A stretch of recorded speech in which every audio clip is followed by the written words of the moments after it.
Fire Escape Academy inspector training video. Here we are in Little Rock, Arkansas. I think this is Cumberland and 2nd, I believe.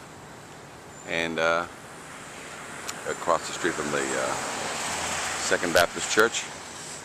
And what we have here is a fire escape and a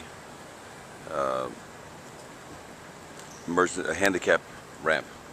And these are all considered means of egress, so it's a little bit of a hybrid. But let's take a look at first the steel. Must be kept painted, must be structurally sound. If you look at this building, the rule of law, or the rule of thumb to use here, does it have more paint than rust or more rust than paint? And this particular fire escape has more paint than rust, so we don't really have a paint issue here with this fire escape to write a violation. But if you go to the second half, which is structural, and you see if there's any life safety issues or any structural issues that you see on this fire escape, and you can immediately see when you start investigating a lot of tears on the treads, indicating that all the welds are starting to be eaten from the inside out. All these welds here, because after it was welded and because this wasn't bolted and wasn't sealed, all these welds are starting to show rust growth behind it. So if I had to sign off on this fire escape, I would not, simply because I've got too much rust growing behind these angles.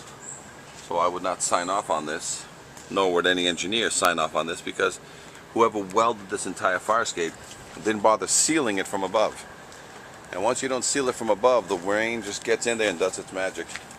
See a lot of rust growth there? So a lot of times when you have all welded fire escapes and nobody seals it, the welds all start getting eaten.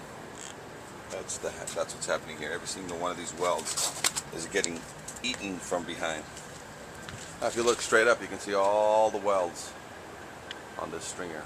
You can see all the welds up above. So as an inspector, I would not sign off on this fire escape structurally, even though the fire escape looks like it's in good sound condition and it's fairly new. It's not. It's probably 10, 15 years old. Let's take a look at this deck. There's some rot and it's buried into cement. So a lot of things, this also counts as part of the fire escape. As you can see, I can move it. So even catwalks must be inspected and looked at as part of the inspection. There can't be any rot, can't be any place where people can trip. No nails can be coming up like on this one. You got nails coming up and that will hurt your hand. So all fire escapes and catwalks, they're all considered means of egress, must be inspected. And by the way, just as a cure for this, a lot of these angles that are rotting from behind, two options. You can seal it from above and then drill those angles into position with new bolts, and once it's sealed and no more water is getting back there, that's the cure. Or you have to seal from above and re-weld, because a lot of these welds that you look perfect from this side are actually in the process of being eaten from the inside out, and only an X-ray would prove that. But no engineer would sign off on this fire escape with that much rust growing in the back of the treads, in the back of the superstructure.